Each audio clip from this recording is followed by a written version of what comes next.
ევროკავშირის საბჭოს თავმჯდომარეობა საქართველოს ხელისუფლებას მოუწოდებს გააუქმოს რეპრესიული კანონები, დაასრულოს ევროკავშირის წინააღმდეგ ნარატივების გავრცელება, დაუბრუნდეს 9 პუნქტიანი გეგმის შესრულებას, რომლის გათვალისწინებითაც ქვეყანას კანდიდატის სტატუსი მიენიჭება და გაათავისუფლოს ყველა უსაფუძვლოდ დაკავებული პოლიტიკოსი, ჟურნალისტი და აქტივისტი. ოფიციალურად გამოქვეყნებულ დოკუმენტში აღნიშნულია, რომ საბჭოს დასკვნების ტექსტის შეთავაზებულმა პროექტმა განხილვისას მიიღო 26 დელეგაციის მხარდაჭერა. ვინაიდან ერთმა დელეგაციამ უნგრეთმა ტექსტს მხარი არ დაუჭირა, კონსენსუსის არარსებობის გამო დოკუმენტი გამოქვეყნდა თავმჯდომარეობის სახელით. საბჭო საქართველოს მოსახლეობის აბსოლუტური უმრავლესობის ევროპული მომავლისკენ სწრაფვას მხარს უჭერს, თუმცა აღნიშნავს, რომ ხელისუფლების ქმედებები არ შეესაბამება მოლოდინებს ევროკავშირის კანდიდატი ქვეყნისადმი. საბჭო სინანულით აღნიშნავს საქართველოს მიერ უვიზო მიმოსვლის შეჩერების მექანიზმის შესახებ მე-7 ანგარიშის რეკომენდაციების შეუსრულებლობას და მოუწოდებს საქართველოს ხელისუფლებას ეს რეკომენდაციების შეასრულოს და ვიზა ლიბერალიზაციის კრიტერიუმები დაუყოვნებლივ დააკმაყოფილოს. საბჭოს აქვს კვლავ მტკიცე მოლოდინი, რომ საქართველო გააძლიერებს ძალისხმევას ევროკავშირის ერთიანი საგარეო და უსაფრთხოების პოლიტიკასთან სრული თანხმობის მიმართებაში, კერძოდ რუსეთის და ბელორუსის წინააღმდეგ ევროკავშირის შემზღუდავ ზომებთან დაკავშირებით, რომელიც მიღებულია როგორც უმთავრესი პრიორიტეტი რუსეთის მიერ უკრაინის წინააღმდეგ გაჩაღებული აგრესიული ომის კონტექსტში.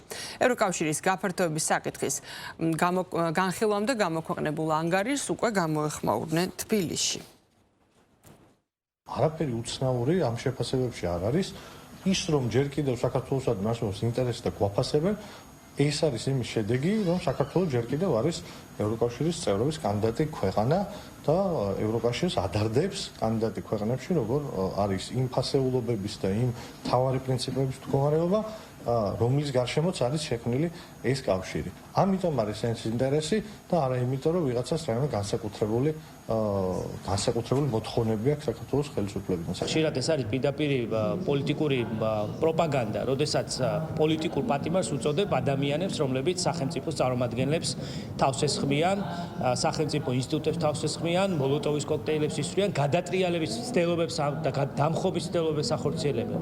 თავიანთ ქვეყანაში, ვინც პრეზიდენტის ადმინისტრაციაში შევარდება, ჯერ ვინ გაბედავს საერთოდ ამის დაორგანიზებასაც. თავის დაამტვრევენ, ვირას გაბედავს ევროკავშირის რომელიმე ქვეყანაში, იმის მიათეთსაც, რაც ზოგიერთმა 4 ოქტომბერს აქ სცადა. ამიტომ ამბობთ, რომ ეს არის ცარიელი პოლიტიკური პროპაგანდისტული მესიჯები, რომლის უკანაც არის კონკრეტული მიზანი და იქ რა თქმა უნდა, მტკიცებულებებზე და დასაბუთებაზე საუბარი ზედმეტია.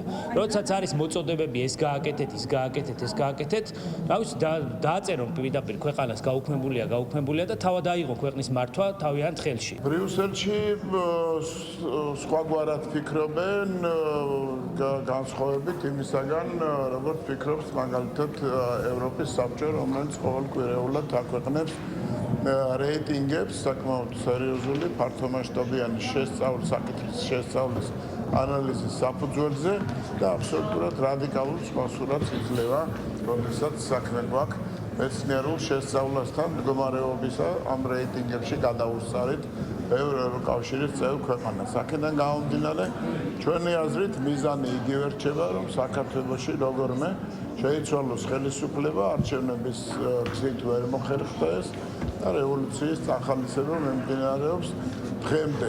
მათ შორის აი ამ დოკუმენტით, რომელიც ახლა გამოქვეყნდა. ევროკავშირის საბჭოს თავმჯდომარეობით გამოქვეყნებულ დოკუმენტს გამოეხმაურა საქართველოს პრემიერ-მინისტრიც. დაკავებული არიან ადამიანები, რომლებიც პირდაპირ იყვნენ ჩართული რევოლუციურ პროცესებში, სახელმწიფო ინსტიტუტებზე, თავდასხმაში. გამოდის, რომ ევროპული ბიუროკრატია პასუხისმგებლობას იღებს ამ აქტებზე, რასაც ქვია აქტები სახელმწიფოების წინააღმდეგ და კონსტიტუციური წესრიგის წინააღმდეგ. მე ევროპული ბიუროკრატიის ადგილზე, რა თქმა უნდა, ასეთ კრიმინალურ აქტებზე პასუხისმგებლობას არ გავიზიარებდი და არ ავიღებდი. რაც შეეხება კანონმდებლობას, თქვენ იცით რაზეა საუბარი? საუბარია გამჭვირვალობის შესახებ კანონზე. და აქ არავითარი კრიტიკის საფუძველი არ არსებობს. რეალურად ჩვენ ამ კანონმა მოქცა ყველაფრისთვის სახელის დარქმევის საშუალება და ეს ხო ამ კანონის თავარი მიზანი, ყველაფრის დაერქვა თავისი სახელი, დაერქვა სახელი ეგრეთ წოდებულ NGO-ებს, ეგრეთ წოდებულ სამოქალაქო საზოგადოებას, უცხოურ აგენტურას დაერქვა რეალურად თავისი სახელი და საბოლოო ჯამში ეს არ მოწონს ვიღაცას ევროპულ ბიუროკრატიაში. აქაც მე მათ ადგილზე არ ავიღებდი პასუხისმგებლობას იმ ანტისახელმწიფოებრივ ქმედებებზე, რომლებსაც მთელი ამ წლების განმავლობაში ახორციელებდნენ კონკრეტული ორგანიზაციები, ეგრეთ წოდებული NGO-ები და ეგრეთ წოდებული სამოქალაქო საზოგადოების ორგანიზაციები. ყველა მიმართულებით მე ამ ასე ვთქვათ განცხადებას დავარქმევდი პასუხისმგებლობის აღებას კრიმინალზე და ანტისახელმწიფოებრივ ქმედებებზე, რომელიც ხორციელდებოდა ქართული ხალხის წინააღმდეგ და ქართული სახელმწიფოს წინააღმდეგ. ჩვენ თავის დროზე 2022 წელს მარტივი გაანგარიშება გავაკეთეთ და ვნახეთ, რომ მინიმუმ 10%-იან ვარდნას გამოიწვევდა ეკონომიკის 10%-იან ვარდნას სანქციებთან მიერთება და ბუნებრივია ამის არავითარი მიზანშეწონილობა არ არსებობდა და შესაბამისად ჩვენ მივიღეთ გადაწყვეტილება ეროვნული ინტერესების შესაბამისად. მოგვიანებით რადიკალური ოპოზიციაც კი გაიმიჯდა ამ მოთხოვნას, ისინი ამბობდნენ, რომ არასდროს არ მოუთხოვია თითქოს სანქციებთან მიერთება, სინამდვილეში სხვა პროცესებს ქონდა ადგილი.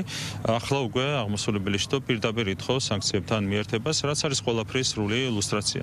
და აქვე მინდა შეგახსენოთ, რომ არც ერთხელ არავის ევროპული ბიუროკრატიიდან არ დაუყენებია იგივე მოთხოვნა, მაგალითად მოლდოვის მიმართ, ან სომხეთის მიმართ, ან რომელიმე სხვა ქვეყნის მიმართ.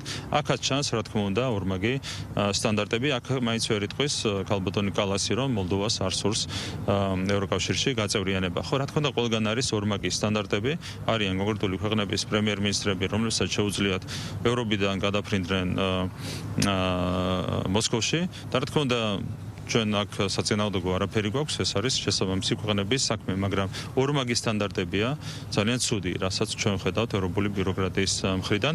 ერთ შემთხვევაში ერთი რამ შეიძლება იყოს მოსაწონი და მეორე შემთხვევაში აჩერ ნაკლებ, ასე ვთქვათ, მოცემულობა შეიძლება გქონდეს მკვეთრად უარყოფითი რეაქცია. რა თქმა უნდა, სამარცხვინოა ის ორმაგი მიდგომები, რომლებსაც ავლენს ევროკავშირი საქართველოსთან მიმართებით.